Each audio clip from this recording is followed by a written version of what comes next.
Welcome, everybody, to the Cone of Shame Veterinary Podcast. I am your host, Dr. Andy Roark. Guys, I am here with my friend, Dr. Matt Salois. He is the funniest economist in veterinary medicine. That's what he is. We talk about that. I give him the trophy for that at the end of this episode. Matt wrote a fantastic article. It's called Lessons from Icarus, Avoiding Reckless Change in Vet Medicine. And I do love a reasonable, rational, dissenting voice. Not someone who's crossing their arms and stamping their feet and pouting, but someone who says, hey guys, let's think about this and make some smart choices. And that's what this article is all about. And so we dive into it. We start talking about what it means to crank out a bunch of new vet schools. We talk about mid-level practitioners. And finally, we talk about the VCPR telemedicine. Guys, it is a really good episode. I really enjoy talking to Matt. He's a really smart guy, and he has the finger on the pulse of the economy in vet medicine. So anyway, I hope you guys will enjoy this episode. I think it's a great one. Let's get into it. This is your show. We're glad you're here. We want to help you in your veterinary career. Welcome to the Cone of Shame with Dr. Andy Roark.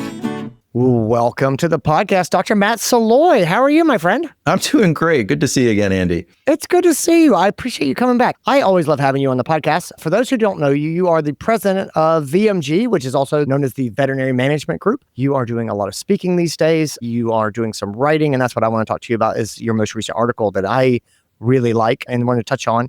I see you lecturing about the state and the future of veterinary medicine. You have a background in economics and tend to approach the profession very much from that standpoint. You are a big supporter and believer of independent veterinary practices, which is sort of a VMG thing, I sort of assume. But I always appreciate, one, your perspective on the industry as a whole from an economic standpoint. And then two, your focus on the independent vet practices, because I think the way that small businesses go is the way that sort of the soul of vet medicine kind of goes. And that's not anti-corporate in any way, shape, or form, but it's just when you look at how vet medicine feels, I think that the independent mom and pop practices are important. Yes to all of that. First of all, it's great to be here again, Andy. I could talk to you all day. I love being on here. I think I've told you before. Every time you invite me to be on here, I feel like I've been called on to Jimmy Kimmel or Jimmy Fallon. I hope you don't mind me comparing you to that. I always get an immediate enthusiastic response. I'll tell you, when I send you an invite, my thought is always, I wonder if Matt's going to be too busy. And I always get an immediate positive response from you. And it's fantastic. So I appreciate that. You have an article in the June-July issue of Today's Veterinary Business, and it's called Lessons from Icarus, Avoiding Reckless Change in Vet Medicine. And so let me stop and gush first about your article.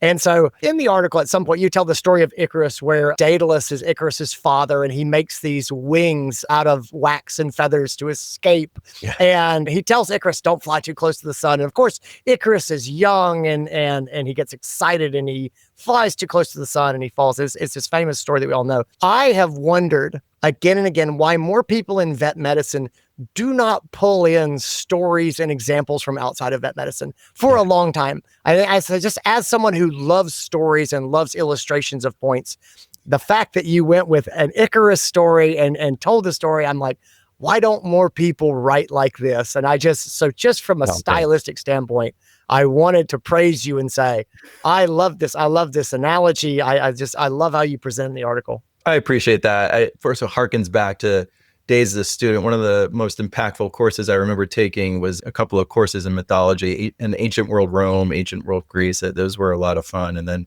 my wife, who was a school teacher for many, many years, she loved teaching mythology. And so, it was important to us. And so we made sure our kids have read things like the Odyssey and such. And so it's fun, right? And I think coming from outside veterinary medicine as an economist who's worked in different fields and things, I don't know if I dare say easy, but it's more natural for me to look at other professions and industries and literature as an example, because I've just been forced to.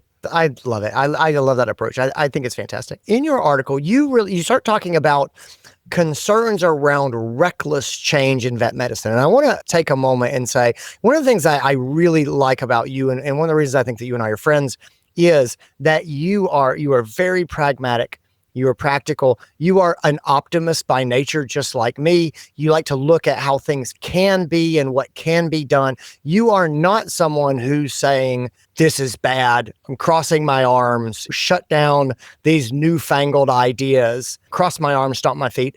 And so you are absolutely not an obstructionist to what seems like an inevitable progression. I think that you can not be an obstructionist and also not be on board with let's go wide open wherever we can. No checks and balances, no concern about what if doors should remain closed? Like, let's not think those thoughts. Let's just go fast. In your article, you laid down a couple of things. And so the first thing you start to talk about in the area of sort of advancement and also maybe an area where we might exercise caution is what you call the revolving door, the push for more vet schools. So can you talk to me a little bit? Matt, I think we've got about 15 vet schools in the pipeline to come out at this point. It is a significant increase in the number of vet schools we got. So it's almost a 50% increase in the number of vet schools that we have in this country in the next, say, 5-ish years. Go ahead and give me your perspective on that to start. Like, why is this push happening? And then what is sort of the cautionary perspective that you would add?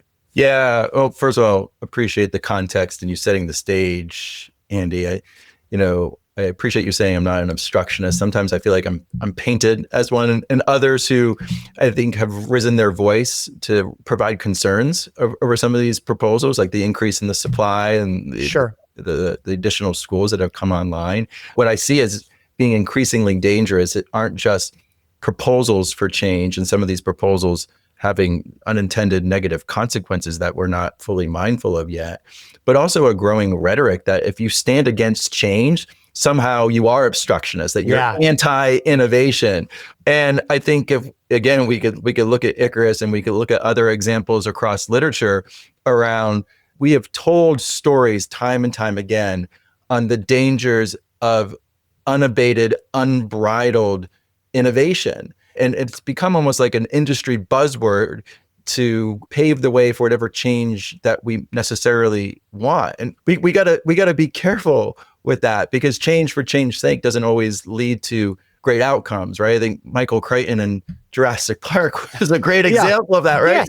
Yes. Right? Yeah. So lest you get eaten by what you just created, you really got to be careful here. But going back to your question around this is I think we've got to be careful about adding more schools and large increases in the supply of the workforce for a number of reasons. But the first one I would point to is that this is the irony here, is this is a proposal from a lot of the perspective of the so-called innovators in veterinary medicine, those who say that they're pushing the frontier of change.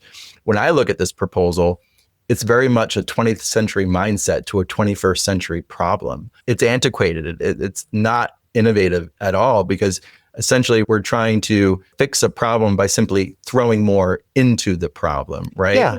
And that's challenging for a number of reasons. I mean, one, it's not just the labor scarcity situation that we're facing. Yes, there's challenges with hiring, but there's a number of things that I've spoken about before that are driving this. One is a productivity gap. Productivity and efficiency is on the decline. And that's not just a veterinary medicine problem. You look at productivity statistics in the American economy, the global economy, it's been waning for decades. Tell me more about that. Tell me what that means in your mind. When you say, Andy, productivity in vet medicine is waning, what do you mean? Because I see people busting their hump. You know what I mean? Yeah, right. I see practices working really hard. I think that practices have added some technology support. I see more practices using texting, virtual front desk staff members. I mean, I'm seeing people innovating in a way that to me feels like we're going faster, or in the last 5 years, our productivity has increased. You're saying the opposite. Help me understand why you see it that way. Yeah. So this is the economist lens here, right? I love it. No, yeah. We've got to differentiate between production and productivity. Producing is the volume of work that you're doing. Productivity is the efficiency in which you're doing that work. And this is also points to almost the sinister hidden nature of inefficiency. You often don't see it. You can be working harder than you ever have before, but not doing it as productively, right?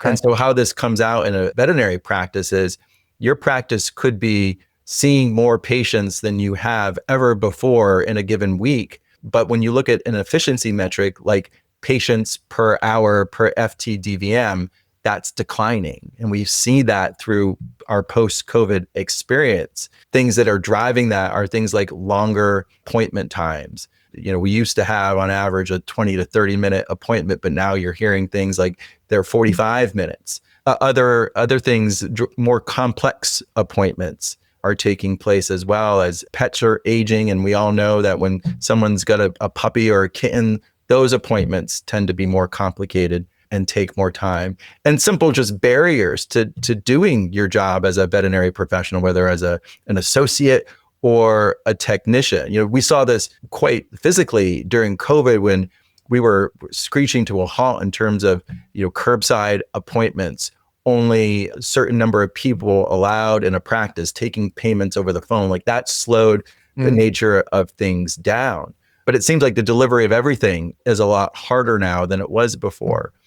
And so all of these things have contributed to inefficiency or declining productivity. Okay, that makes some sense. So we got efficiency, declining productivity. You also pointed out, and I thought this was quite astute, and I had to sort of sit with this for a little bit. You also put out the high turnover rate in our profession as a problem. Yes. And so I thought you framed that really, really well.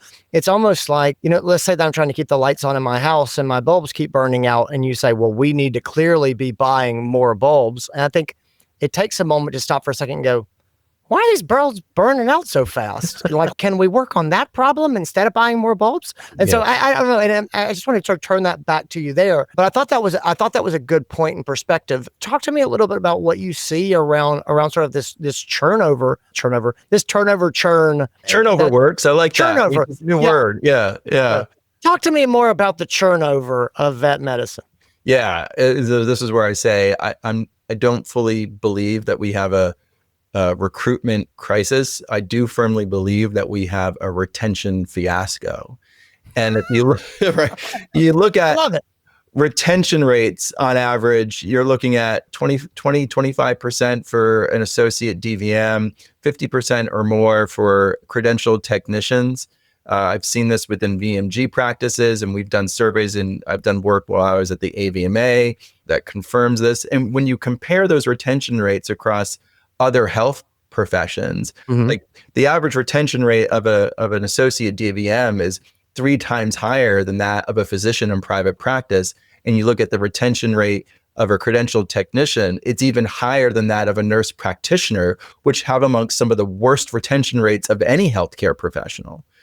And so that is something that we've got to address, because to me, if you don't fix that, it's like trying to fill a bathtub with the drain open. Sure, you can crank up the water, you can throw more in there, but it's all just going down the drain. And so we've got to fix that problem first. Yeah. So you had some ideas. Talk to me a little bit about what those kind of look like. One of the reasons that I always enjoy talking to you, just so you know, as the president of VMG, VMG is very focused on individual practice management, on running effective businesses.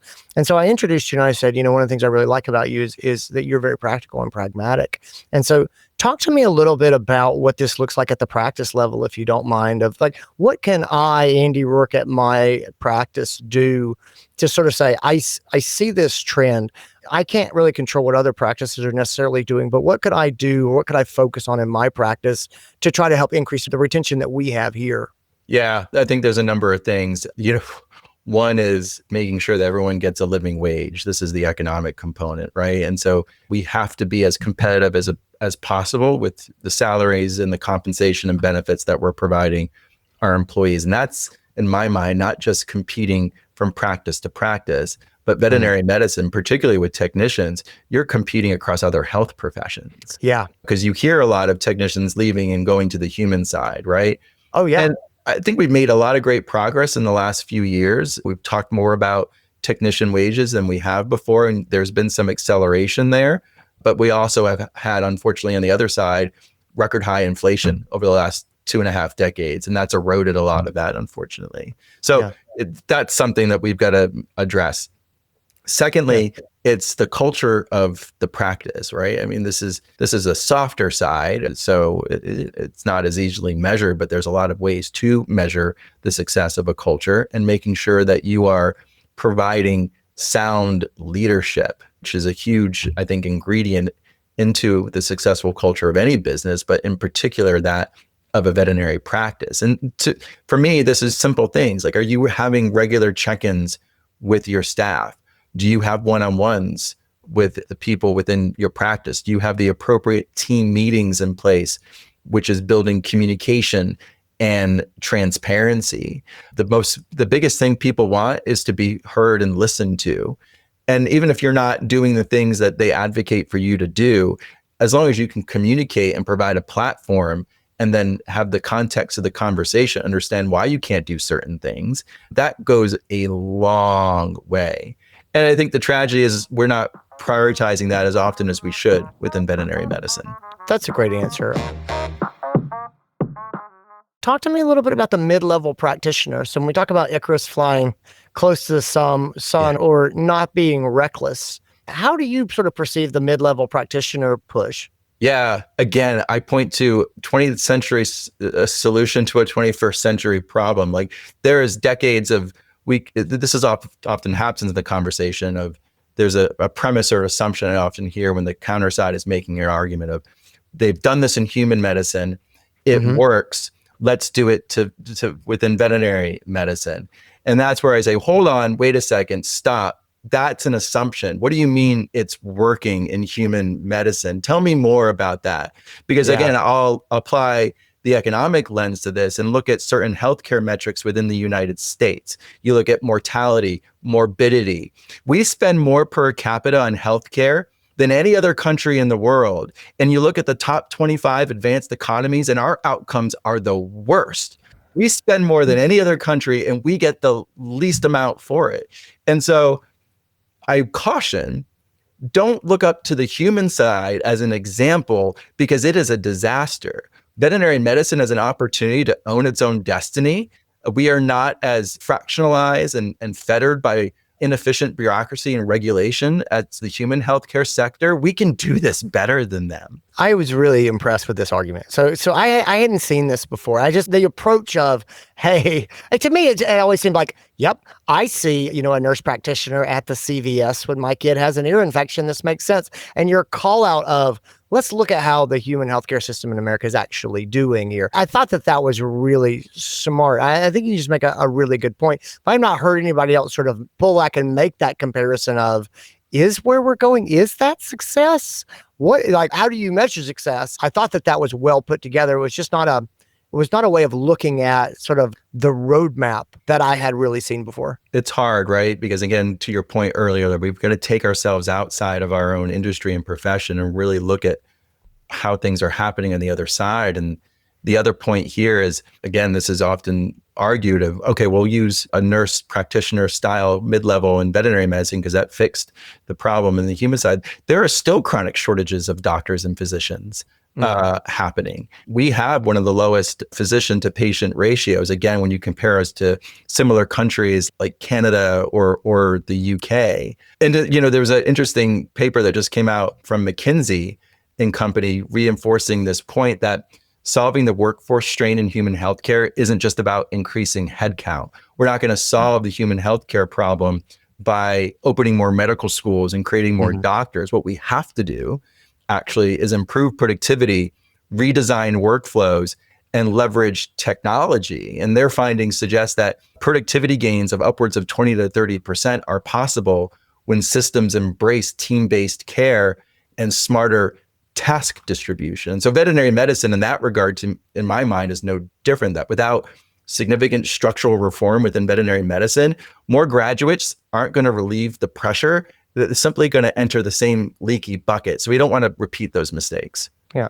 Tell me, the last part that you really got into in your piece, you revisited the veterinary patient-client relationship, the VCPR, and sort of talked a bit about changes around VCPR and recognition of what constitutes VCPR. There's been a lot of discussion around what is required for veterinarians to start providing medical care or medical advice to patients. Do they have to come in? Do we have to see them in person? Do we have to put our hands on them?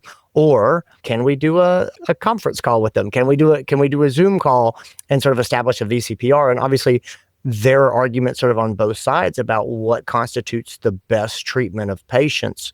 What is your position on sort of establishing establishment of the VCPR? So there's a lot in that. And I think I'll start by saying hugely optimistic around the role that telemedicine can play. I think it is something to be embraced and a tool that we've yet to fully optimize within veterinary medicine. But I'll also add that I think we talk more about it within veterinary medicine as veterinary professionals than clients are thinking about or have a desire to use it, right? And so we saw a spike in use of telemedicine amongst clients during COVID, but then it came right back down. Why? Because honestly, the typical pet owner doesn't want to FaceTime with their vet. Yeah. They really don't. Not to say there aren't opportunities there, but I think, again, it's unbridled innovation. We've got to make sure the appropriate safeguards are in place, because the opportunity for fraudulent use as well as accidental misuse of that tool to misdiagnose potentially is there. Yeah. And that goes hand in hand with, I don't know if we were talking before you hit record or not, but when we were having our chat around the role of AI and technology and how it's so exciting, and yet there are still things that only humans can do. Yes. And a physical exam is one of them, right? And so I don't want to be the poser here as an economist saying what's obvious to you as a DVM or others, right? But there are certain things that you can only diagnose when you touch the animal and you've done the appropriate diagnostics on them, right? And this is what the basic SOAP process that you're taught in veterinary school. And when you take that out of the equation, you're introducing a huge fundamental risk. And the last thing I'll say here, and I have to be blunt about it, we've got to be careful here, because there is a money trail. There is a monetization of this, of removing the in-person exam. There are certain e-commerce providers, omni-channel providers that would love to tap into the delivery of veterinary services, provide a prescription, sell that prescription without ever having physically seen the animal at all. That is a danger that we have to be worried about. It's not unprecedented either. Going back to sort of the human side and looking at that, there are these companies that do like Ozempic, the weight loss medications, or you'll see advertisement for male hair loss or things like that. And they're all over the place. They're all over the place. But the basic idea, in my understanding, is that you can log on and you can talk to somebody on their website and they'll get you a script generated and get a prescription medicine sent over to you. And we're seeing that happen on the human side. So it's definitely not going to happen, or there's not people who see a business model where that would be a part of it. So yeah, anyway. That's right. And at least in those instances, as a person, you can talk to the doctor or write a narrative of what's going on with you. Whereas that's not happening from a patient perspective.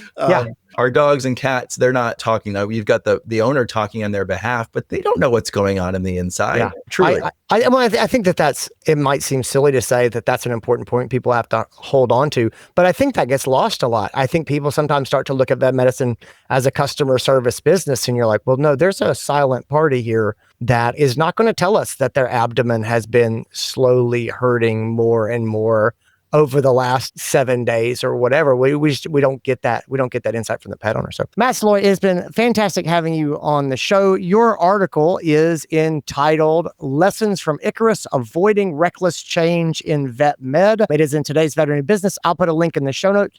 Where can people find you online? You write a fair amount. Like I said, you're doing presentations, you're doing virtual presentations. You're really quite prolific. How can people keep up with all the things that you're doing? Like a fly in the summer, you just can't get rid of me, I guess. So if you find me easily on LinkedIn, I try to post there regularly on matters of business economics and the occasional funny pun or two there. And that's probably the best way to find me. Or myvmg.com. Shoot me a note. My email is at matt@myvmg.com. I'd be happy to hear from anybody. Great. I will put links to that. You're definitely not an obstructionist.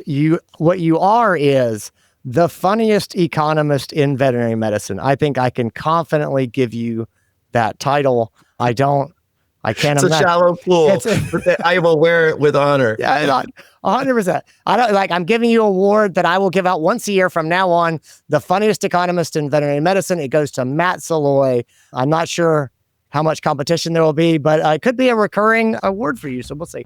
All right. Awesome. Thanks, Andy. Thanks for being here. Guys, thanks for tuning in, everybody. Take care of yourselves, gang. And that's what I got. Guys, thanks for being here. Thanks for Matt for being here. If you enjoyed that podcast and you got something out of it, leave me an honest review, maybe wherever you get your podcast. It means a lot to us in the show and helps people find us. And, it brightens my day. There's lots of benefits to it. It's really, if you haven't tried writing a 5-star review in a while, it might be deeply therapeutic. You don't know. It might make you feel like Christmas came early if you celebrate. So I'm just saying, if you haven't tried, you don't know how great it might be writing a 5-star review for the Cone of Shame. So anyway, just file that away in your back pocket. When you're feeling down, you're like, I'm going to do something that makes me feel better. You can write a 5-star review of the Cone of Shame, and it'll lift a load off of your heart. I don't want to say it will completely reinvigorate your optimism and your spirit of hope, but it might. You should try it. Anyway, that's it. That's enough of that. I'll talk to you guys later on. Bye.